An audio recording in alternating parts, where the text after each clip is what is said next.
Fernanda, a gente já estava trocando altas ideias aqui antes, então eu já sei que você participou ativamente, inclusive, de eleições lá e convidada pela embaixada, não é? Então, eu sei que a gente vai tocar em todos esses assuntos, mas talvez fosse legal a gente começar com um panorama geral de quais são as principais diferenças entre a maneira como a gente escolhe um presidente aqui e a maneira como eles escolhem um presidente lá. Você falou que já explicou isso 1 milhão de vezes, então, sei lá, vai. Maravilha. Bom, vou tentar simplificar aqui essa história para que todo mundo consiga entender. Basicamente, aqui no Brasil, o que a gente está acostumado a ver é uma eleição majoritária, em que a gente tem lá os candidatos, em geral, dividida em 2 turnos, e a gente elege o nosso presidente, digamos assim, pensando no presidente, a partir de uma maioria simples, né? Então, metade mais um de quem teve os votos válidos é eleito. Então, o voto popular é o que mais importa, por isso a gente acompanha pesquisas e tal, né? Todo mundo está em busca de conseguir 50% dos votos mais um no contexto de 2 turnos. Nos Estados Unidos, o sistema eleitoral foi estabelecido e se desenvolveu de um jeito bem diferente. Aliás, os Estados Unidos, nesse sentido, são bem conservadores, né? Porque eles mantêm mais ou menos a mesma estrutura desde o início da fundação do país, inclusive a mesma Constituição. E alguns dos problemas que a gente vai falar aqui derivam justamente do fato de não ter havido mudanças, mas a prática significa dizer que lá não há, diferente daqui, uma única eleição nacional. A gente trata a eleição dos Estados Unidos como se fosse uma coisa só, mas na prática são 50 eleições estaduais. É isso que importa.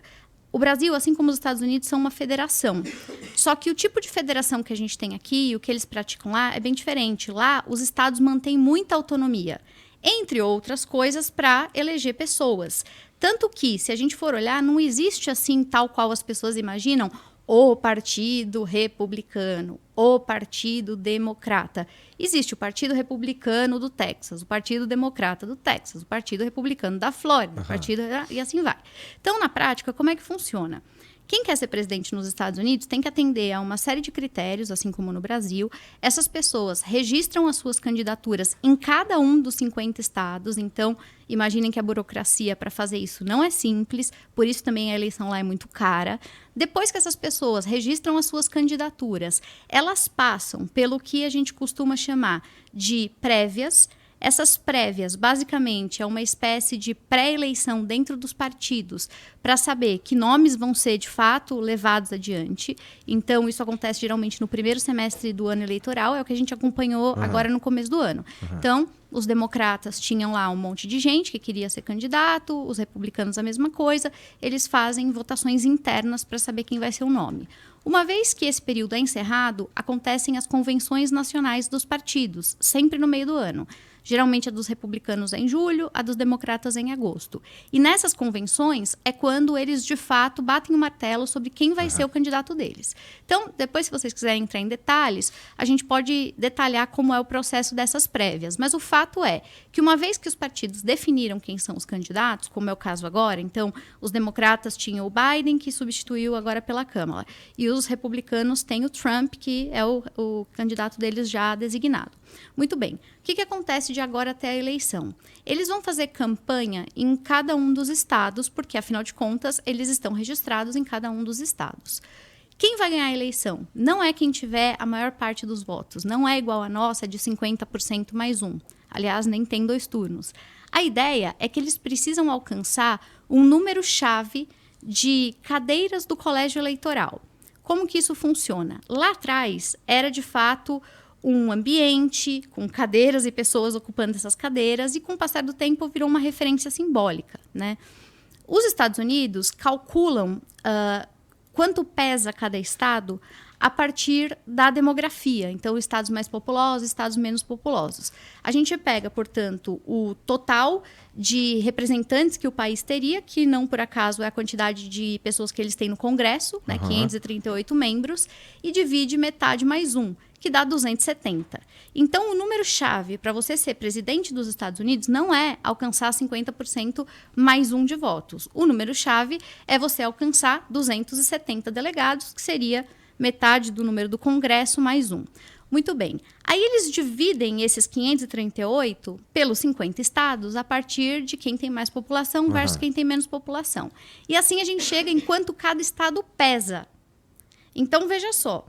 Está tendo uma eleição do país, mas na prática são eleições em estados. Cada estado pesa uma quantidade, dependendo do tamanho da população que possui.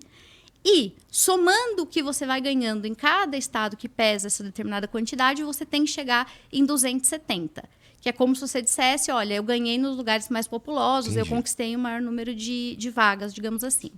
Só que, ao longo da história dos Estados Unidos, esses 50 estados, eles foram ganhando suas próprias identidades. Então, tem estados que consistentemente costumam votar em democratas. É o caso da Califórnia, por exemplo, um estado grande, populoso, pesa bastante. Para vocês terem uma ideia, das 538 cadeiras que são o total, a Califórnia sozinha está pesando 54. É o maior colégio eleitoral. Só que ela sempre vota democrata. Tem outros que consistentemente votam republicano, tipo, sei lá, Utah, Montana, sempre vão votar republicano.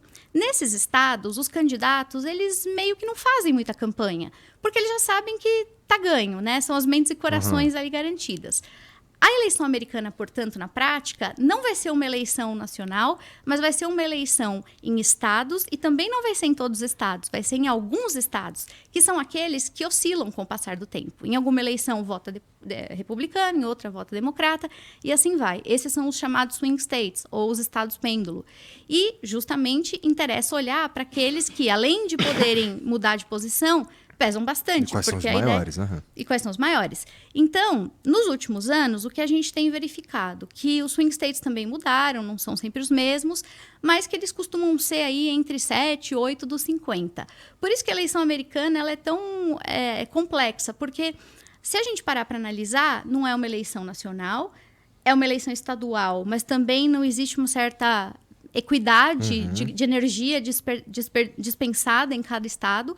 É uma eleição que acaba sendo definida por 5, 6 ou 7 estados que são os pendulares. Esse ano, em particular, existem alguns estados onde os campos de batalha, digamos assim, estão estabelecidos. Por isso, se você está acompanhando a eleição americana, você vai perceber que toda hora falam dos mesmos estados. É o Michigan, é a Pensilvânia, é o Arizona, é a Geórgia, é o Wisconsin. São sempre esses estados. Por quê? Porque o pessoal começa a conta para chegar em 270, já somando. O que eu vou ganhar sem dúvida? Os democratas botam lá, na ponta do lápis. Não dá 270, mas dá uma boa quantidade. Os republicanos fazem a mesma coisa. E eles vão brigar por esses que são os indecisos. Então, veja só. Para ser eleito nos Estados Unidos, às vezes pode acontecer de você ser mais popular, nacionalmente falando, você ter 50% dos votos mais um, às vezes até mais do que isso, mas se você não ganhar nos lugares certos, onde o peso desses estados de fato são relevantes, você não vai ser eleito. Isso aconteceu várias vezes na história. A última e talvez mais comentada da nossa geração foi a vez passada do Trump contra Hillary.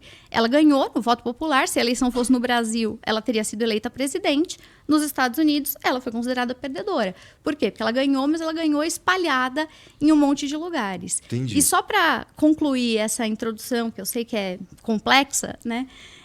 Tem uma regrinha que faz toda a diferença nesse jogo, que é uma coisa que eles lá chamam The Winner Takes It All, que é o seguinte: pense você mora, onde você quer morar, Igor? Escolhe um estado. Eu não posso morar em outro lugar que não seja aqui, mas tá bom, Califórnia. Tá bom, você escolheu morar na Califórnia, muito que bem. Califórnia, 54 cadeiras do colégio eleitoral.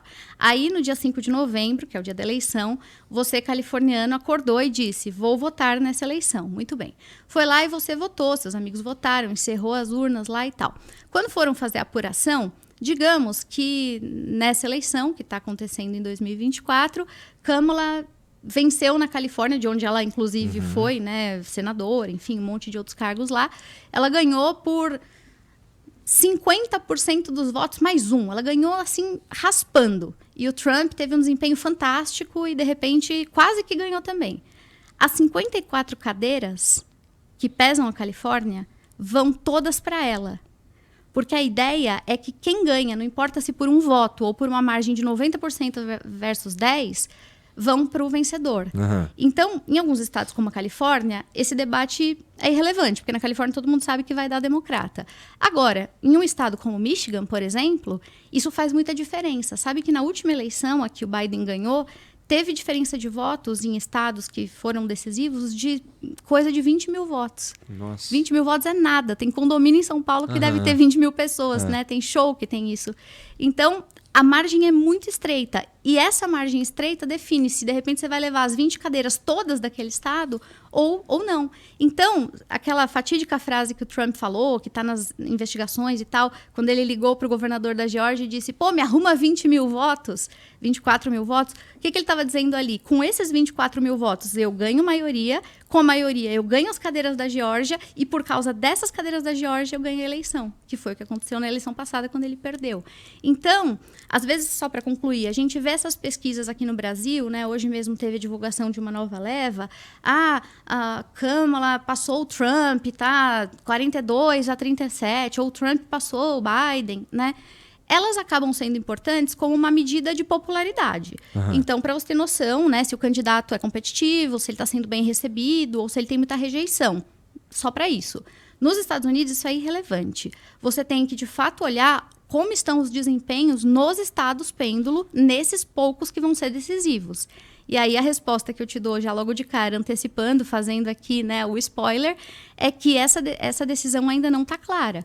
A gente tinha, até algumas semanas atrás, o Trump liderando com uma margem razoável Quando o Biden ainda era o candidato. Quando o Biden ainda era o candidato. Então, ainda havia uma margem significativa para o Trump. Por isso que tinha o espírito do já ganhou e tal, porque nesses estados ele estava despontado, né? Alguns mais, outros menos. Nesse momento aqui em que a gente está conversando, de 5 estados dos mais importantes, Kamala está despontando em 2, ele continua majoritário em 3, sendo que a gente tem ainda alguns meses, né, de eleição. Na prática, a eleição não começou ainda, porque, em tese, embora todo mundo saiba quem vão ser os candidatos e já está todo mundo fazendo campanha, a eleição começa quando os partidos designam seus candidatos. O republicano já designou. O democrata ainda vai designar na semana do dia 19 de agosto, que é quando a convenção acontece. Então, muita água vai passar embaixo dessa ponte e quem está nos assistindo tem que ter essa sensibilidade.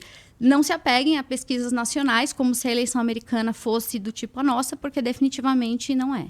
E com esse tempo inteiro que você tem aí olhando para esse aspecto dos americanos aí, cara, o que você acha ali que é... Putz, que é ruim mesmo, assim? Na prática é ruim. Porque tem tem várias outras coisas que são diferentes da nossa, como, por exemplo, lá dá pra votar pelo correio, né? E isso gera algumas situações e tudo mais. Então como você disse, o troço não muda, né? Passam-se muitos anos e as coisas continuam exatamente do mesmo jeito.